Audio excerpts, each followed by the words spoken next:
Hi, I'm Lee Partridge and welcome back to Col U TV for another midweek show. We've got a lot to get through this evening, including our Goal of the Month competition for January. I think last night's contender is already well and truly there from Judgy. We've got an exclusive interview with Luke Chambers and the first thoughts of Cameron Badibo after signing for the U's. But first, let's get back to last night's game, talking of that goal, with the highlights and then the thoughts of Wayne Brown.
Wayne, 1-1 draw, disappointment that you didn't win, or pleased with the point that you got?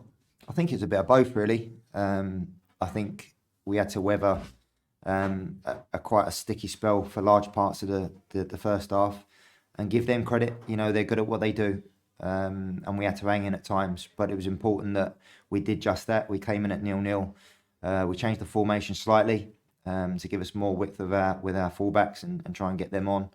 That's where the goal come from good place, which is a play down the left, and then the good combinations to get us in. But it's one of those where, you know, if we can't see games out and win games and get over the line, it's imperative that we don't lose games. And that's a trait that we need to put into the lads. And again, it keeps the run going, unbeaten, which again gives a bit of buy-in, a better buy-in from the lads, more belief, more confidence. But the biggest thing that they need to take away from the game today is how we got our success, the opportunities that we had and how we got the opportunities. And obviously, you need to put those away when you're on top. Yeah, and before that first goal, there wasn't too many clear-cut goal-mouth chances for either team. And it took something really special to open the scoring. Yeah, I mean, Georgie's got that in the locker. He's been at the top of the game for a number of years, and that's why, because he can produce quality like that. You could see that gave everyone a lift. That gave everyone a little bit more confidence, a little bit more belief. We were more front foot after we scored. And I think that's how and why we got the opportunities that we did, because we did just that. We was on the front foot after that. And it could have and should have been, 2 or 3 in that sort of 15, 20 minute period. It wasn't. And then at the end of the game, you're sort of running out of legs a little bit and you're having to hang on a little bit. But we did, and we got over the line with a point. And that purple patch after we scored, the mixed feelings in that again, that we didn't score from them, but we created really good clear-cut chances in that little spell, didn't we? Yeah, and as I said, the lads have got to understand how and why we got the chances. There's good talent in the team. We've brought some real good talent into the football club in the window. So we've got a squad now that can create. But it's important there's a belief that we can do that, because of late I'm not sure that belief's been there. So it's just about installing the belief, keeping the lads in a good place mentally, and keeping encouraging them to go out and express themselves and to create those chances. You mentioned some tired bodies at the end of the game. Does that mean a bit of a change in what you might do between now and Saturday, with games coming thick and fast in the next period? Yeah, I mean, listen, they're professional footballers, and from the outside looking in, people say, well, why aren't they fit? They're out of fit because people that we've brought into the environment haven't played many minutes. So it's about getting them up to speed. Like Kenny that was brought in, his last game was the middle of November before he came to us. So we've asked him to play 3 games on the bounce, and he's done that. Yes, he was tired towards the end, but it didn't help Saturday going down to 9 men and asking the 9 men that were out there to put an extra shift in, if you like. And then the next game comes thick and fast on this evening against the team that are good at what they do, and they use the width. So the amount of running that the lads had to do tonight was quite intense. But it's also the demands that we're putting on them. The demands that we're putting on the group are high, and we expect, good quality from the demands that we're putting on them. But we've also got to be realistic in the fact of they can't be too much. The demands that we're putting on the group can't be too much, and they should be in a position where they can go out and fulfil what we've been working on. We don't want them getting fatigued. But reality is, and the fact of the matter is, there was 9 men on Saturday, and now we've had to go again Tuesday, which isn't ideal. But it is what it is, and we get on with it. We've got another game Saturday. They come thick and fast. There's no let up, and it's about now managing the lads in between fixtures to give them the best opportunity that they can to go out and fulfil the information that they're getting given.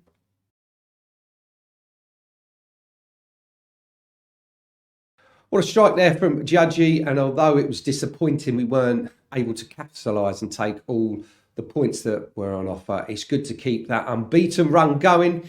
3 games unbeaten now and taken 5 points, so that's good form to be going to Leyton Orient. If you are going to take the trip, don't forget to get across to the ticket office and get your tickets if you are going down at the weekend. And speaking of strikes, obviously Judgy's going to be well and truly up there for February's, but let's take a look at January's with Freddie Sears, Aurora Edwards, Corey Andrews and Amir Hughes.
Some great strikes there. My particular favourite, well, if I went with my heart, I'm going with Amir Hughes against Swindon. The nature of the game, the timing of the game, and just the on a knife thread and how the place erupted when it went in. But of course, my head goes with Corey Andrews, a strike up at Salford. Great work goal, starting our own box, finishing the back of their net. But taking notice of what I've got to say, it's down to you to cast your vote. So do make sure you cast your vote straight after the show. And there's not long to vote, so make sure you do get in your particular favourite. Next up on the show, we've got our exclusive interview with Luke Chambers. The vastly experienced centre-half was missing from last night's fixture, of course, through suspension, but he was still here to cheer the lads on and see them take a valuable point against Rochdale. We managed to get him into the studio before the game, where we talked to him about the season so far. I spoke to him about his own personal experiences, also deadline day experiences he's had, and that sending off. And this is what he had to say. Joining me now in the studio is Luke. Luke, thanks for taking the time to come in. First of all, I want to ask you about the red card. Frustrations, obviously not being able to play after that. How did you see it? I'm just going to say, from watching the game, and on hindsight is a wonderful thing, and looking back on it, if you hadn't made the decision, the guys through, could have been 2-0 down, could have been curtains, and we got nothing out of the game. But from your point of view, how do you see it? Yeah, similar to that really. At the time, you think, right, there's 2 of them through on goal here. It was one of those days where you felt like every decision was going against you anyway. So to see what I thought someone offside running through on goal was obviously just a surprise to myself. But I felt the time of the game, the state of the game, if I'd let them go through and score, if they got the wrong side of us, it's game over 2-0. And thankfully it turned out to be the right decision for myself. Unfortunately, I missed 2 games because of it. But no, we managed to hang in there, and the boys done tremendous to nick the point at the end. And that must ease the frustration. You look back on it, you think that's a point gained. If you hadn't done that, it could have been, would have got nothing out there. Although it happens so quickly, doesn't it? I mean, you don't have. Do you have time to? No, I never stood there running back thinking, if I get sent off here, we might nick an equaliser. But no, at the time, I've done it before in my career. When I was at Ipswich, we played Leeds in the Championship. It was the final day of the season, and it was 2-2 at the time, and someone went through. I unfortunately pulled him down. They got a penalty, but they missed it. We went on to win the game, so it seemed to work the same way. But no, it was never in my mind. I just thought, they're through here. Probably my frustration as well, thinking they're both offside. I'm like, you're both coming down now. So right decision. Yeah. I want to ask you about Ted. Ted Collins comes in. Shamal gets sent off. I think Ted was 19 the day before. He makes his debut. The first touch of the ball is with the lively Swindon baying crowd to him. Yeah. He makes a great punch just after that, I think, from a corner. Made some good decisions. Your thoughts about that? And did you chat to him afterwards? Oh, we all chatted to him afterwards. He sat in that dressing room for a long time. And he just soaked it all in. I said to him, look, enjoy it, soak it in, because he made a tremendous impact for us, didn't he? His kicking was fantastic. His decision-making was fantastic. Coming for those punches, like you say, it looked like a superhero coming through the group of their big players they had. So, no, credit to him. Credit to his temperament. Credit to his development this season. He's gone and played games at Malden. He's done well there. Every time he's trained with us, he's done well. And it was just one of those things where I think Dino had been injured. Jake's gone back to Newcastle. So it's one of them things you almost probably in the back of his mind didn't think would happen, but he was ready, and once called upon, he can hold his head very high. Absolutely, well done, Ted. Talk of the new signings. How do you feel they've been? There was quite a lot of movement for us going into the window, the end of the window. Your thoughts on those? I think it's been, you have to give credit to the owner, to Steve Ball, for them bringing in the players they have. The position we sit in now compared to few weeks ago, maybe even a week ago, is night and day to where we were and where the football club and fan base thought we were going to be. I think that's testament to, like I say, Robbie and Steve for chasing those targets to really decide that we needed a little bit of help. And obviously with the new management coming in as well, we've really hit the ground running under that, and it's been a good week so far. I was going to ask you that about Wayne, Joe, and Dave coming in. I kind of guessed that you knew them, or your paths have crossed in the past, but your thoughts about that as well? Yes, as a player, whenever a manager loses a job, you feel responsible for that. As a player and as us, we've definitely looked at ourselves and how we could have been better, but at the end of the day, that is the nature of the beast and the business. And Wayne's come in with his ideas immediately. We've done things a lot different, and I think the lads have responded, especially in the last 2 games. And to take 4 points out of the last 2 going into the game is a tremendous return. So we need to continue to build on that. But we go back to the signings that we've made. The squad looks very, very healthy now. Lots of people to pick from, players fighting for positions, and that's how you want a football club to be if we want to go in the right direction. We talk about the January window, and it's probably more so important for clubs that are at the lower point of the divisions, whichever divisions they're in, because they're the ones that are, fighting for their survival in the respective divisions. More so than the teams at the top, because things are obviously going well. That's why they're at the top. From your previous experience, any personal January window movements that you've had that you can talk about that stick in your mind maybe more than others? I think when I was 19, nearly 20, I moved from Northampton Town on the day before the window closed to Nottingham Forest. So that was obviously an exciting time for me as a young player. You think things bubble up for the previous couple of weeks, then it goes quiet, then it comes alive again, and then all of a sudden you just get a phone call and it's done. You uproot and you're off. So you are just sat by the phone. There was a time I was at Ipswich. I nearly signed for Nottingham Forest on the transfer deadline day because the club wasn't sure which way they were going to go with the owner and what way the recruitment was going to be. My position at the club, even though I'd played every single minute of every game for 5 years and I was the captain of the club, it just shows you the industry that we're in, that anything can happen at any given moment, and those days are exciting, but they're long gone for me, those last minute ditches for signings. And but do you know what it must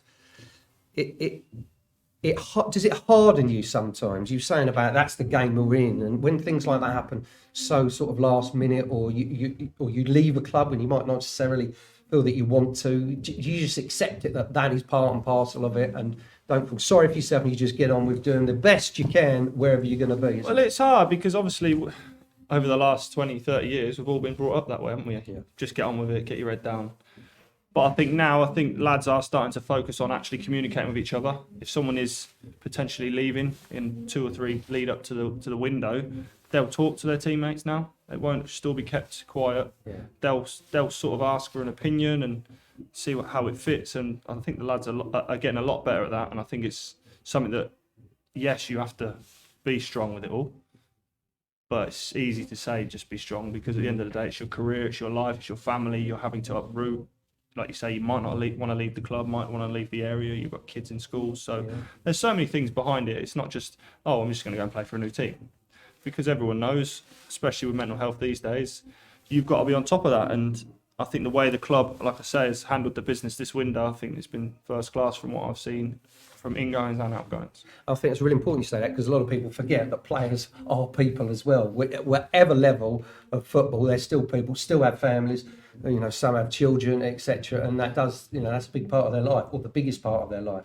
Yeah, because at the end of the day, football is, I wouldn't say it's tribal, but it's that sort of thing, isn't it? Like, we're fully focused. All we want to see is our team win. All we want to see is the players on the pitch performing as well as they can. But at the end of the day, there's guys behind that number and that name on that shirt that might have things going on away from football, might have things going on in football that just dropping their performance levels or raising their performance levels. So there's so much more to it than just everyone turning up on a Saturday and having to be at their best. It's quite a lot of, for me, it's experience that the young lads to go through that experience to get themselves to be more consistent. So yeah, it's a bit of a minefield, but we're helping everyone along the way. And finally, your thoughts for the rest of the season? I know that's quite an open question, but your thoughts, we're kind of looking really positive. You've never shied away from doing post-match interviews, both when it's been difficult and likewise, when it's been, off the back of a win. But your thoughts on the rest of the season? Yeah, really positive going into it, especially what I've seen in the last 2 weeks, the training, the preparation, the team, the squad that we've now got. It would be, I'd be very disappointed to not see us climb that table pretty quickly. Thanks very much. Look, thanks for joining us. Always good to hear your honesty and your positivity, of course. And we'll see you again at some point throughout the season. Thanks very much. Luke Chambers. Always great to have a chat with the players and get those insights and thoughts that otherwise are sometimes missed, sometimes away from the game itself. Always good to listen to Chambo, and he's been fantastic this season with interviews, especially at the tough end of games as well. So it's good to have a slightly more relaxed chat with him after the game, considering his experience at Ipswich and Forest. Always someone that we like to listen to. We're coming towards the end of the show now. We've still got just a couple more bits to get through first. It was a busy transfer window at the club, as you well know, with 10 arrivals, including 3 on deadline day. Those of you that were watching on last night's show. Tyreek Wright joined me here in the studio, as well as the first interview with Sam Hornby. The other player through the door on the final day of January was Cameron Badibo, a former Leicester City and Man City youngster, signing the deal until the end of the season. And just to clear up, if you didn't see the show last night, as to why Tyreek and himself weren't able to play, not eligible. Yes, they had signed for the club on deadline day, but, and I found this out myself, you have to have been registered by 12 o'clock to be able to play the following day. So yes, they had signed, but not registered with the league. So signed for the club, but not registered. So now they are available. Just to clear that up. David Gregory headed to the training ground to get his thoughts after joining us here at Colchester United. Cam joined Colchester United. You must be excited about the next stage of your young career. Yeah, I'm super excited to get started. Met most of the lads; they're all really great, and I'm just looking forward to getting some games under my belt and really just, like you said, take my career to the next level. So yeah, really excited. You spent time at a couple of big Premier League clubs. You must have felt that you've really learned from your time with both of them. No, definitely, yeah. It's 2 years at Leicester, 2 years at Man City. It's a lot of great experience, and I'm just really excited to bring that to Colchester and trying to improve the team. Yeah, and obviously as a young lad playing mostly development football, you also had a loan spell out as well, didn't you? So how was that experience for you? Yeah, that was good as well. Unfortunately, it got caught short due to COVID, but I was there for about 2 months and just got a few games, and that was my first experience with men's football, and I feel like even that short period of time I learned quite a lot. So yeah, definitely got me ready for the next stage. And I mean, what kind of differences did you see as a young player going from the under 18s and the under 23s into that men's football at that level? I felt like everyone was there to win, definitely, and like you could just see it in training compared to training with people, everyone your age. There's people that are 30, 25, it's a big mix, and everyone's just there literally to win and do anything for the 3 points. That was kind of the main difference for me, really.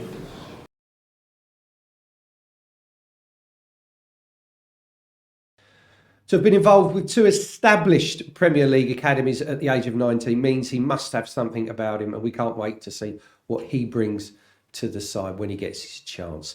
That's all for tonight's show, but as always, we always say on here, we want this to be your show, so do email us anything that maybe we could talk about, or any suggestions, or even if it's your shout-outs, of course. media@colchesterunited.net. We're going to leave you with some highlights shortly from a Leyton Orient game, and that was on Boxing Day in 2019. I remember being there myself, where we ran out 3-1 winners. Let's hope for some more of that on Saturday. If you are making the away trip, safe journey to and from the ground, and I'll see you back here next Wednesday. But until then, it's bye for now, and here is those Leyton Orient highlights.